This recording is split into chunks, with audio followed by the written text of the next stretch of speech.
बवाल बवाल बवाल दोस्तों, पाकिस्तान में इस टाइम भारी बवाल मचा हुआ है। वहाँ बेसिक राइट्स और सर्विसेज जैसे आटे बिजली की मांग को लेकर भड़के सिविलियन राइट्स ने रावलकोट, पुंछ और मुजफ्फराबाद जैसे जगहों में बड़े पैमाने पर आगजनी की, तोड़फोड़ की और सड़कों को ब्लॉक किया, चक्का जाम किया और वहाँ की बुनियादी ढांचे को नुकसान पहुंचाया है। पूरा मामला क्या है, इस वीडियो में चलिए समझते हैं। दोस्तों, पाकिस्तान के अवैध कब्जे वाले जम्मू कश्मीर में पिछले कुछ दिनों से हालात बेहद खराब बने हुए हैं। खासकर रावलकोट, पुंछ और मुजफ्फराबाद कॉरिडोर में हिंसक झड़पें और आगजनी बड़े पैमाने पर देखने को मिल रही हैं। इस सिविल अनरेस्ट की शुरुआत एक बड़े आंदोलन के रूप में हुई थी, जहां लोकल लोग सस्ती बिजली, आटे, गेहूं पर सब्सिडी और अपने बेसिक राइट्स की मांग कर रहे थे। लेकिन पाकिस्तानी हुकूमत ने इस पीसफुल सिविल मूवमेंट को दबाने के लिए क्रूअल मिलिट्री एक्शन कर दिया। दरअसल पाकिस्तान ऑक्यूपाइड जम्मू कश्मीर के लोग लंबे समय से डेवलपमेंट के लिए तरस रहे हैं। वहां पे भारी मात्रा में हाइड्रो इलेक्ट्रिक का प्रोडक्शन होता है, लेकिन वहां के लोगों को बेहद महंगी बिजली मिलती है। बताओ, जेएएसी की मांग है कि उन्हें कम लागत पर बिजली और आटे जैसी बुनियादी चीज़ों पर सब्सिडी मिले। सरकार ने पिछले साल वादे तो किए, लेकिन पूरा नहीं किया, जिससे जनता खुद को ठगा हुआ महसूस कर रही है। इस इलाके में 12 रिफ्यूजी सीटों को लेकर भी एक बवाल चल रहा है, जिससे जनता की गुस्से में घी का काम हुआ है। ज़मीनी हकीकत को छिपाने और लोगों को एकजुट होने से रोकने के लिए पाकिस्तानी सरकार ने पूरे इलाके में मोबाइल इंटरनेट सर्विसेज को पूरी तरह बंद किया है। फिर भी सोशल मीडिया पर लीक हो रहे वीडियोस वहां चल रहे भयंकर विद्रोह की गवाही दे रहे हैं। इस पूरे वायलेंट बवाल में एक तरफ जहां आम जनता और सोशल ऑर्गेनाइजेशन है, तो दूसरी तरफ पाकिस्तान का क्रूअल मिलिट्री सिस्टम है। इस आंदोलन की कमान जॉइंट अवामी एक्शन कमेटी के हाथों में है, जो एक बेहद मजबूत और बड़ा सिविल प्लेटफॉर्म बन चुकी है, जिसमें लोकल व्यापारी हैं, स्टूडेंट्स हैं, ट्रांसपोर्टर्स, एक्टिविस्ट और सिविलियंस पूरी तरह एकजुट होकर आर्मी के खिलाफ खड़े हैं। दूसरी तरफ पाकिस्तान की सेना, पंजाब से मंगाए गए रेंजर्स और बाहरी पुलिस फोर्स हैं, जिन्हें लोकल जनता को कुचलने की खुली छूट दी गई है। इस रस्साकशी में एक बहुत बड़ा रीजनल एंड एथनिक मोड़ भी आ गया है। चूंकि प्रदर्शनकारियों को दबाने वाले रेंजर्स और सोल्जर्स मेनली पंजाबी हैं, इसलिए उनका लोकल कश्मीरी पब्लिक के साथ कोई इमोशनल कनेक्ट या सिंपैथी नहीं है, जिससे लोगों की नफरत और बढ़ गई है। वहीं दूसरी ओर पाकिस्तान ऑक्यूपाइड जम्मू कश्मीर की लोकल पुलिस इस समय पूरी तरह किनारे बैठी हुई है और अपने ही लोगों पर गोली चलाने से कतरा नहीं रही है, जिसे एक्सपर्ट्स एक बहुत बड़ा टर्निंग पॉइंट मान रहे हैं। क्योंकि अगर लोकल पुलिस ने पूरी तरह से फ्लिप कर दिया, यानी अगर बगावत कर दी, तो पाकिस्तानी सेना के लिए इस इलाके को संभालना इम्पॉसिबल हो जाएगा।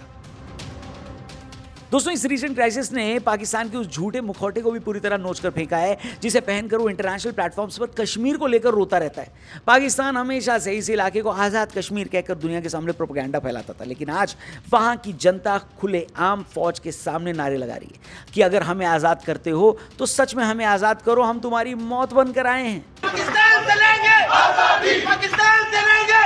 पाकिस्तानी फौज और रेंजर्स की गुंडागर्दी इस कदर बेनकाब हो चुकी है कि वो लोगों को मारने के बाद उनके घरों में घुसकर लूटपाट कर रहे हैं और महिलाओं के साथ बदसलूकी की खबरें भी सामने आ रही हैं। सेना की बौखलाहट का अंदाजा आप इस बात से लगा सकते हैं कि रावलकोट के पास जब लोग घायलों के लिए ब्लड डोनेशन करने और मदद के लिए अस्पताल पहुंचे, तो फौज ने वहां भी अंधाधुंध गोलियां चला दी। इसके बाद सेना ने अस्पतालों पर दबाव बनाया कि वो मौतों और घायलों का असली आंकड़ा छिपाए, लेकिन बहादुर डॉक्टरों और एडमिनिस्ट्रेशन ने एम्बुलेंस मूवमेंट और ब्लड डोनेशन के रिकॉर्ड्स को बाहर लीक कर दिया। वीडियो में यह भी साफ देखा जा सकता है कि कैसे लोकल गांव वालों ने पाकिस्तानी सैनिकों को दौड़ा दौड़ा कर पीटा है, जिससे डर कर भागते हुए फौजियों की बंदूकें, गाड़ियां और यहां तक कि उनकी वर्दी और पतलून भी वहां छूट गई, जिसे लोकल लोगों ने खंभों पर टांग कर सेना का जमकर मजाक उड़ाया। दोस्तों, 2023 में एक्स पीएम इमरान खान की गिरफ्तारी के बाद पाकिस्तानी सेना के अंदर पहली बार एक गंभीर दरार देखी गई थी। लोअर रैंक के सैनिकों और मिडिल रैंक के अधिकारियों, मेजर और कर्नल के परिवारों में इमरान खान के लिए भारी सपोर्ट था। जब सीनियर मिलिट्री कमांडोज और कोर कमांडर्स ने पीटीआई के खिलाफ सख्त रुख अपनाया, तो जूनियर अधिकारियों के बीच गहरा डिससैटिस्फैक्शन देखा गया। अगर सेना को बार बार अपनी ही जनता पर गोली चलाने या अपने देश के पॉपुलर नेताओं को कुचलने के लिए मजबूर किया जाता है, तो नीचे के रैंक कमांड को मानने से इनकार कर सकते हैं। पाकिस्तानी सेना में म्यूटनी भी हो सकती है, ऐसा बोला जा रहा है। 70 और 80 के दशक में जनरल जियाउल हक के दौर में पाकिस्तानी सेना का बड़े पैमाने पर इस्लामीकरण किया गया था। सेना का मोटो ही है ईमान, तकवा, जिहाद की सबीलिल्लाह। यानी पाकिस्तान सेना के कई मिडिल और लोअर रैंक के अधिकारी आज भी कट्टरपंथी या जिहादी विचारधारा से प्रभावित रहते हैं। अगर सेना का टॉप लीडरशिप अमेरिका या वेस्टर्न देशों के दबाव में आकर किसी ऐसे मिशन पर जाता है जिससे ये अधिकारी गैर इस्लामी या अपनी ही धार्मिक मान्यताओं के खिलाफ मानते हैं, तो वो अल्लाह के हुक्म को अपने जनरल के हुक्म से ऊपर मानकर बगावत कर सकते हैं। अब ऐसा नहीं कि इससे पहले पाकिस्तान में ऐसी म्यूटनी नहीं हुई है। 1951, जिसको रावलपिंडी साजिश भी बताया जाता है, वो इसका प्राइम एग्जाम्पल है। मेजर जनरल अकबर खान ने लेफ्टिस्ट इंटेलेक्चुअल्स के साथ मिलकर तब के प्रधानमंत्री लियाकत अली खान की सरकार का तख्ता पलट करने और सेना के टॉप लीडरशिप को हटाने की साजिश रची थी, जिसे वक्त रहते पकड़ लिया गया। इसके बाद 1995, जिसे ऑपरेशन खलीफा भी कहा जाता है, वो हुआ।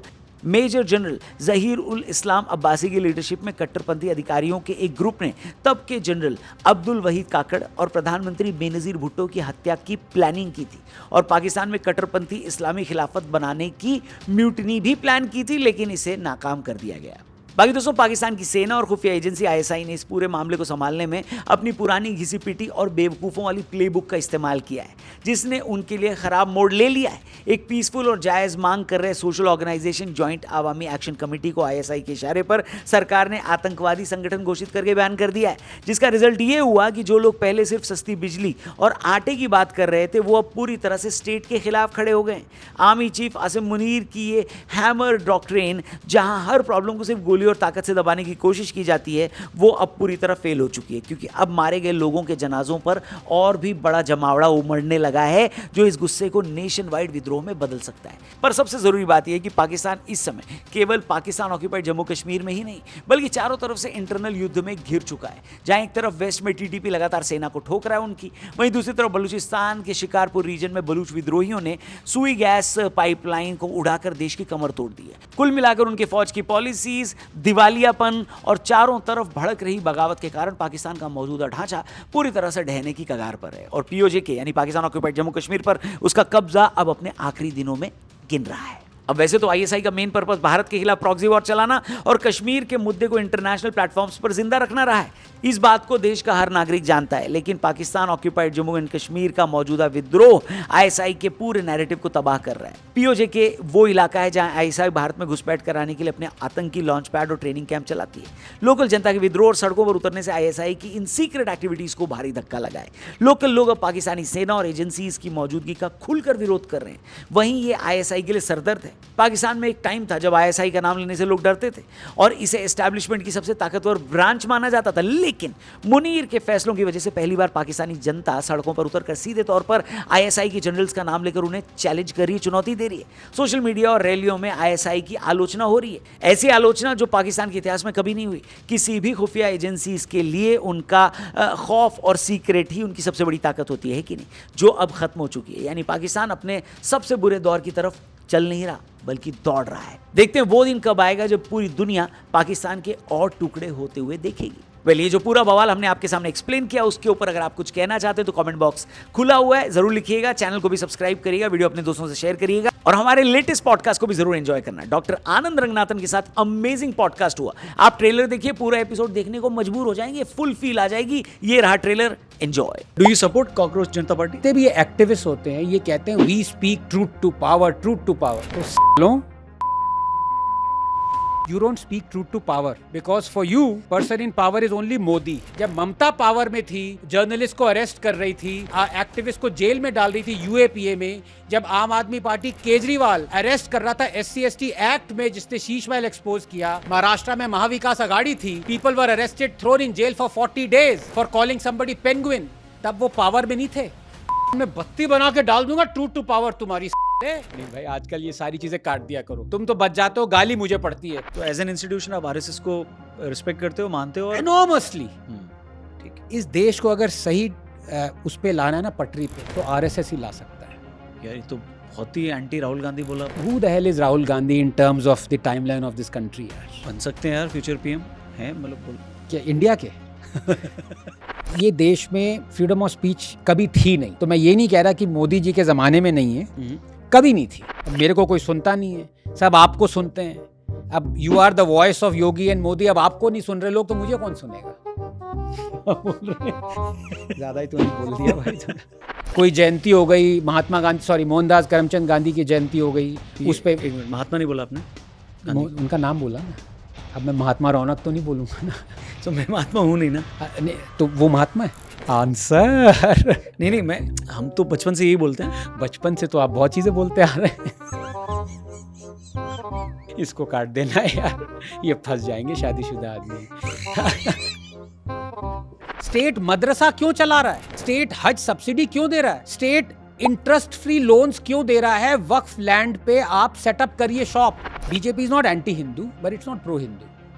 ठीक है, it's not like Congress blatantly anti Hindu. गाली को सपोर्ट करते हैं आप फिल्मों में? ऑफ कोर्स, दिन भर गाली देता हूं यार, क्यों नहीं सपोर्ट करूंगा? देते हैं आप गाली? हाँ, वो कैसी बात कर रहे हो, ड्राइव ही नहीं करते दिल्ली में। दे सकते हो आप, कैमरे पे दिया आपने कभी?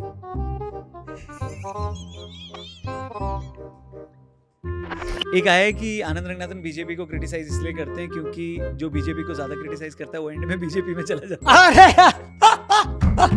The best comment, honestly it is so true. Oh my god, जाते जाते ये भी सुनते जाओ, Modi is 100 times better than anybody from the opposition. सुन लिया?